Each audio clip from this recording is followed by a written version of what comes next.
પાલનપુરમાં છે આટલા બધા સ્કિન ડોક્ટર છે, બરાબર છે, જે હેર ટ્રાન્સપ્લાન્ટ કે બીજી સર્વિસ આપે છે, તો પાર્થ પટેલ ડોક્ટરને જ કેમ કન્સલ્ટ કરીએ અને દિવસ ક્લિનિકમાં આવવાનું કારણ શું?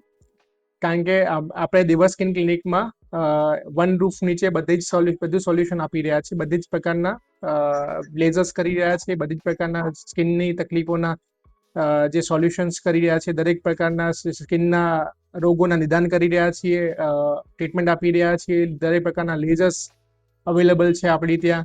એવું નથી કે કોઈ બી લેઝર નથી ને આપણે ત્યાં બીજી કોઈ જગ્યાએ રેફર કરવું પડતું હોય. એન્ટી એજિંગ પ્રોસિજર્સ બી આપણે કરતા હોઈએ છીએ, એન્ટી એજિંગ ઇન્જેક્શન્સ બી આપણે આપતા હોઈએ છીએ, ડેમેટો સર્જરી બી કરીએ છીએ, અને હેરને લગતી દરેક પ્રકારના રોગોનું નિદાન અને ટ્રીટમેન્ટ અને પ્રોસિજર્સ અને હેર ટ્રાન્સપ્લાન્ટ સુધી બી આપણે કરીએ છીએ. હવે ઘણી જગ્યાએ એવું છે કે હેર ટ્રાન્સપ્લાન્ટ ડોક્ટર્સ પોતે નથી કરતા હોતા, એટલે એ લોકો બહારથી ટીમ બોલાવે છે કે બહારથી સર્જનને બોલાવે છે. આપણી ત્યાં એવું નથી. આપણે હેરના રોગોને નિદાન બી કરીએ છીએ, ટ્રીટમેન્ટ બી આપીએ છીએ, અને હેર ટ્રાન્સપ્લાન્ટ સુધી બી પેશન્ટને જરૂર લાગે તો હેર ટ્રાન્સપ્લાન્ટ સુધી બી કરવા માટે કેપેબલ છીએ આપણે.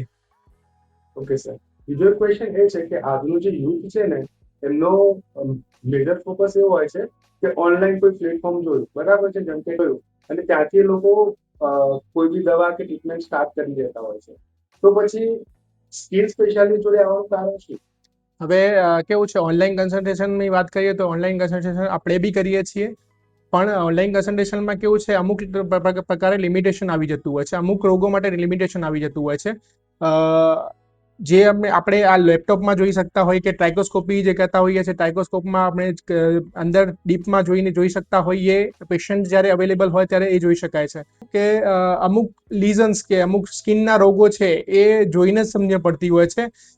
જે 3D કે 4Dમાં કે 5Dમાં આપણે આંખો જોઈ શકે છે, એ કેમેરાની આંખો ના જોઈ શકે, કેમેરો ના જોઈ શકે, મોબાઈલનો કેમેરો જોઈ શકતો નથી. ત્યારે બી ઘણીવાર અમે ઓનલાઈન કન્સલ્ટેશન કરતા વખતે બી ઘણા પેશન્ટો અમે એવું કહેતા હોઈએ છીએ કે તમે ફિઝિકલી આવીને બતાવો તો વધુ સારું રહે. એટલા માટે ઓફલાઈન વધુ બેટર છે ઓનલાઈન કરતાં.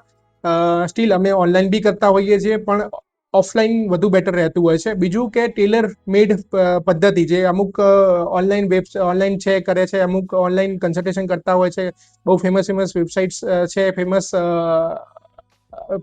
પ્લેટફોર્મ્સ છે, એની વાત હું નહીં કરું, પણ નામ નહીં આપું, પણ હા, એ અમુક પ્લેટફોર્મ છે જે ટેલર મેડ બધા માટે પ્રોસિજર્સ કે ટેલર મેડ ટ્રીટમેન્ટ પ્રોવાઈડ નથી કરી રહ્યા. બધા માટે સેમ વસ્તુ હોતી હોય છે.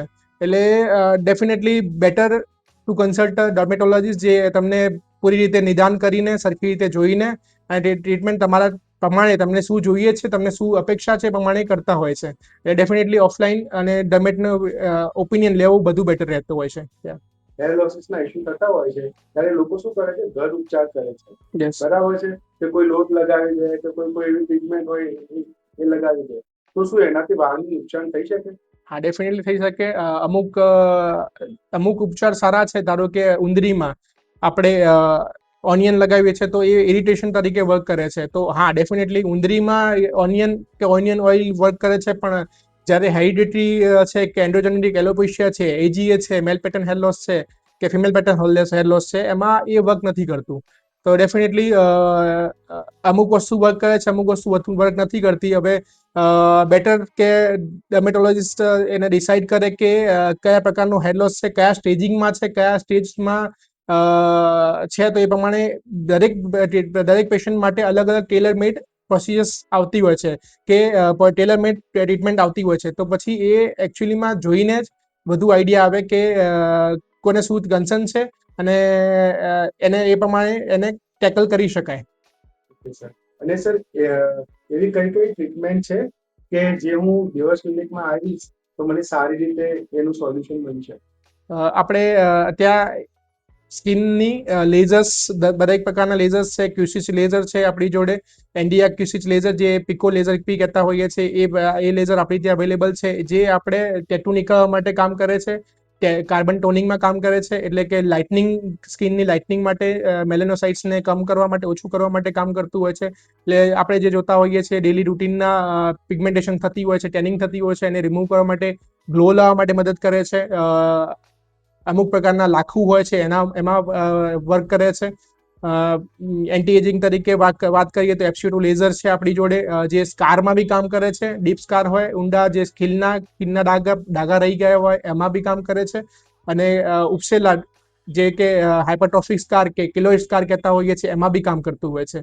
અને એ જે લેઝર જે છે એ એન્ટી એજિંગ તરીકે બી કામ કરતું હોય છે. બીજું છે હાઇડ્રા ફેશિયલ આપણે કામ કરતા હોઈએ છીએ. હાઇડ્રા ફેશિયલ જે ઇન્સ્ટન્ટ ગ્લો માટે મદદ કરે છે એ બી આપણી જોડે અવેલેબલ છે. સ્કિન ટેગ કે મસા ચેપી મસા કે બિનચેપી મસા જે હોતા હોય છે એ રેડિયો ફ્રિક્વન્સી એબ્લેઝન મશીન છે આપણી જોડે, એની સાથે રિમૂવ કરતા હોઈએ છીએ. અને સેમ વસ્તુ એપ્સ્યુટો લેઝર સાથે બી રિમૂવ કરી શકાતી હોય છે. એ બી આપણી જોડે મશીન અવેલેબલ છે. બંને માટે અલગ અલગ પેશન્ટ માટે અલગ અલગ કરતા હોઈએ છીએ આપણે. બીજું એક મશીન છે જે લેઝર મશીન જે લેઝર હેડ રિડક્શન મશીન કહેવામાં આવે છે. એ મશીનથી આપણે વાળને ઓછા કરી શકાય છે અને નહિવત કરી શકાતા હોય છે. એ મશીન બી આપણી લેઝર મશીન બી આપણી જોડે છે. દરેક લેઝર જે આપણી જોડે છે યુએસ FDA અપ્રૂવ વાળા લેઝર છે, એટલે મિનિમમ ડાઉન ટાઈમ સાથે મેક્સિમમ રિઝલ્ટ અચીવ કરી શકાય છે. આપણી ટ્રીટમેન્ટ શું મોટાઓ માટે જ છે કે બાળકો માટે પણ છે? આપણા તે પેશન્ટ જન્મે છે ત્યાંથી લઈને નાના બાળકોને ચામડીનો કોઈ રોગ હોય ત્યાંથી લઈને 80 વર્ષના બુજુર્ગ છે, વયસ્ક લોકો છે એમના માટે બી છે. એવું નથી કે સ્કિન એટલે સારા જે યંગ જનરેશન છે એના માટે જ હોતું હોય છે. સ્કિનની ટ્રીટમેન્ટ્સ માટે બી અમારે હેર ટ્રાન્સપ્લાન્ટની વાત કરું તો હેર ટ્રાન્સપ્લાન્ટ 60+ વાળા કાકાને બી કરેલું છે. એટલે કોને કેટલું નડે છે એના ઉપર ડિપેન્ડ કરે છે, કોને શું રોગ છે એના ઉપર ડિપેન્ડ કરે છે. અને સ્કિનની લગતી દરેક બીમારીઓ આપણે નાનાથી લઈને મોટા સુધીની ટ્રીટમેન્ટ કરતા હોઈએ છીએ. Okay sir. અને હેર લોસ થવાનું જે મુખ્ય કારણ છે કયું છે? હવે હેર લોસની વાત કરીએ તો હેર લોસમાં મુખ્ય કારણમાં જોવા જઈએ તો મોટાભાગના લોકોમાં એન્ડોજેનેટિક એલોપેશિયા એટલે કે પોતાના જીનેટિકમાં મેકઓવર એટલે કે જે જેનેટિક ફેક્ટર છે એ સૌથી વધુ રોલ પ્લે કરતું હોય છે. ઘણા એવા કેસીસ એવા બી આવતા હોય છે જે અમુક બીમારી થઈ હોય 4-5-6 મહિના પહેલા, એના પછી બી હેર લોસ થતા હોય છે. તો એ ઇઝી ટુ ટેકલ થતું હોય છે અને એ બહુ સંપૂર્ણપણે રિઝલ્ટ આપી શકાય એવું હોતું હોય છે. એના સિવાય ઘણા ફેક્ટર્સની વાત કરીએ તો આપણે સ્લીપ સાયકલ્સ મેટર કરે છે. આપણી સ્લીપિંગ હેબિટ જે છે એ પ્રમાણે 6 થી 8 કલાકની ઊંઘ લેવી જોઈએ એ મેટર કરે છે. જમવાનું આપણું ખાવાનું કેવું છે, ન્યુટ્રિશનની ડેફિશિયન્સીના લીધે બી હેરફોલ થતા હોય છે. આપણે પાણી કેવું વાપરીએ છીએ એ બી ડિપેન્ડ કરે છે કે આપણે હેરફોલને વધારી શકે છે. આ બધા ફેક્ટર્સ હોતા હોય છે.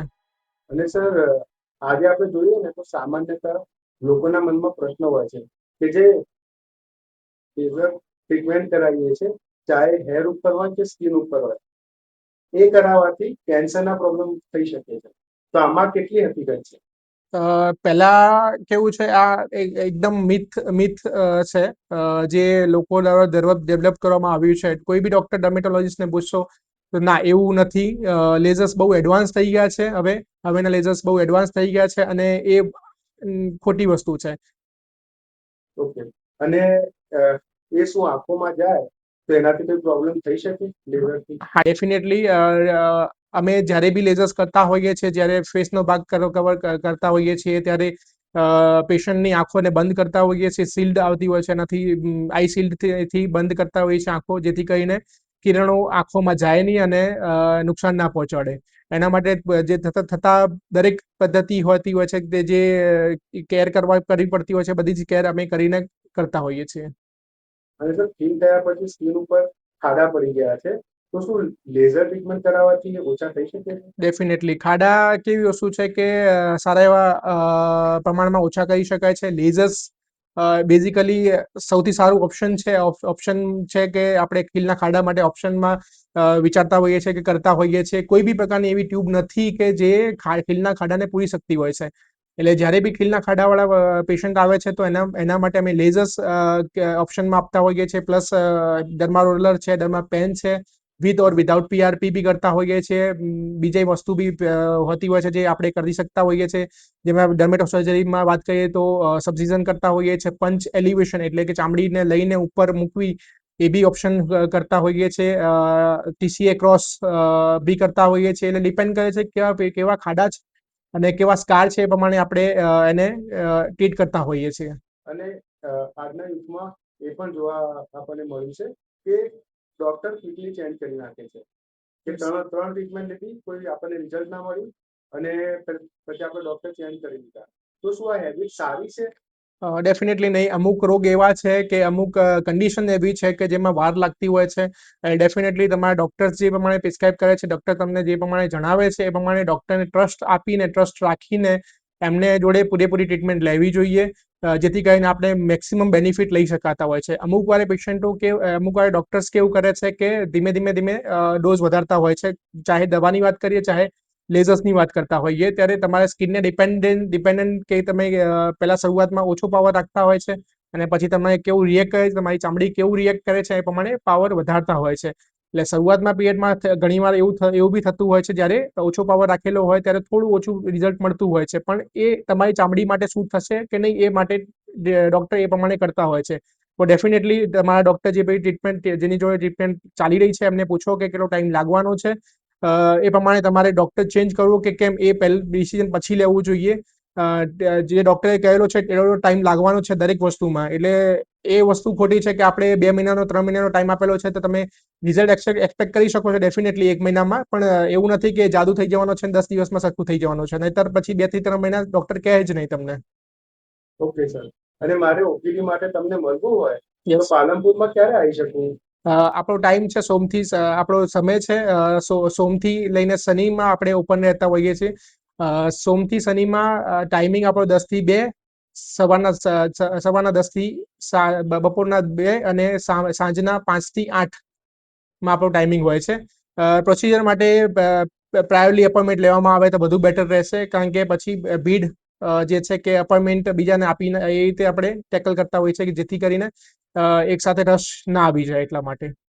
હા સર. અને ઓનલાઈન આપણું કોઈ ઓપ્શન અવેલેબલ હોય છે? યસ, ઓનલાઈનમાં આપણે વોટ્સઅપ નંબર જે આપણે પ્રોવાઈડ કરતા હોઈએ છીએ, આપણો ક્લિનિકનો વોટ્સઅપ નંબર, મોબાઈલ નંબર છે, એના ઉપર તમે કોલ કરી શકો છો. મારો સ્ટાફ જે છે તમને પૂરી માહિતી સમજાવી દેશે કે કઈ રીતે સ્ટેપ્સ ફોલો કરવાના હોય છે. એ પ્રમાણે તમને સમજાવી દેશે કે કઈ રીતે આપણે ઓનલાઈન કરી શકાય છે. વેબસાઇટ બી છે જ્યાંથી આપણે ઓનલાઈન કરી શકીએ છીએ.